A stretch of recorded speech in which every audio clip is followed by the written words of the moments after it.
itong pitulo boy? 27 versikulo 3. So, 3:27 bro ko. okay. Kira na siya. So guys, ang tuon pa man guys.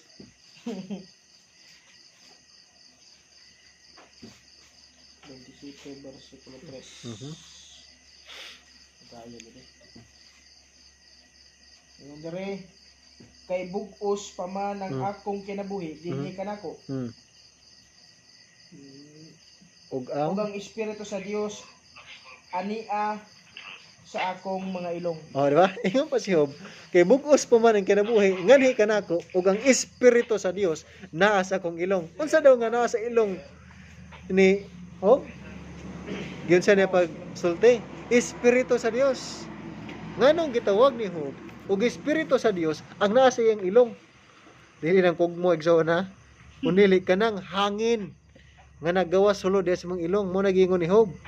Kay bug-os pa man ang iyang kinabuhi sa ato pa apa ang iyang kinabuhi. Kay ang espiritu sa Dios na siyang ilong. Gitawag ni Job og espiritu sa Dios tungod kay ang Dios mo naghatag sa gininhawa. Kinumdum pa ka katong basa nato primero, gihuypan sa Dios ang buho sa ilong. Diba sa ato pa gikan sa Dios ang gininhawa gihatag ngadto sa tao. Mo nang ningon ni sa Job, ang espiritu sa Dios nasa akong ilong. Sa ato pa day kana ding hangin nga nagawas-gawas imong ilong, gitawag na ni Job og espiritu. Nga kung sa Hebrew pa na siya, gitawag na siya ruwak. Ruwak ang meaning sa ruwak, hangin, kinabuhi, gininhawa. Malibot pasabot sa espiritu. Lahi ng espiritu nga ginahuna sa uban nga inagkamatay sa tao, mugawa ng parehas ni mugnaw nga dili mahikap, nga maglapos-lapos sa bungbong. Nya mutan-aw dayon dito sa iyang patayng lawas sila.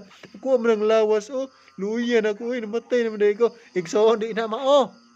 Ang giingon ni Job kanang espiritu gikan sa word nga ruwak gikan sa Hebrew nga gitawag hangin, kinabuhi, gininhawa. Mo na espiritu nga naa sa tong ilong karon igsoon. Diba? So na tinuod nga na espiritu. Pero dili nang paras ni mugnaong. Kun kanang naa sa imong ilong karon nga imong giginhawa. Mo na nga sa atong kinabuhi dinhi sa kalibutan wala gyud kasiguruhan. Diba? Kanus mawala kanang espiritu sa Dios nga nasa imong ilong. Ingon pang nire Santiago 4 versikulo 14. Kaya unsa ra gud ang atong kinabuhi dinhi sa kalibutan? No uban mga hambugiro kayo, sila nga kinabuhi. Apan ang Biblia na ingon sa Santiago 4 versikulo 14.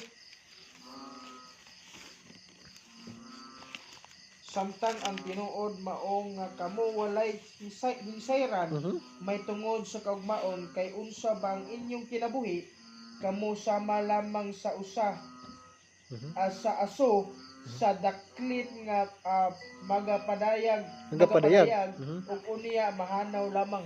Unsa nga to kinabuhi? Sama ra ta sa sugsoon mo nang ikaw karon ayaw pagpasigarbo si mong kagalingon kay wa ta masayod kanus atakwaan sa gininhawa sa Dios.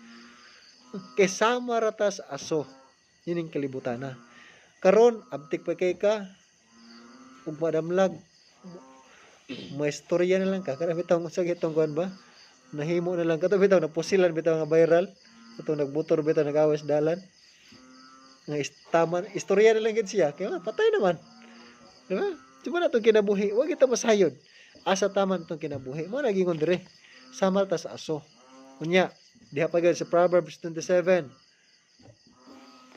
Proverbio 27 versikulo 1 sa pagitambag sa tuwa Proverbs 27 versikulo 1.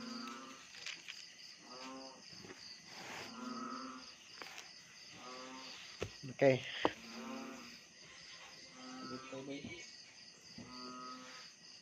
Abi ni igsoon ganahan kay ko ani akong kauban diri nga tigbasa kay abtik kini siya mo kabog Biblia. Sa diha nga mo pay pagsulti nako maukab na dayon niya. Lagi ganahan kay ko niya. Ang problema lang kay ang Biblia bitaw nipis kayo na maglisod siya ampingan mo gani bisag magisi. 27 bersikulo 1. Ayaw pagarbo sa imong kaugalingon may tungod sa kaugmaon.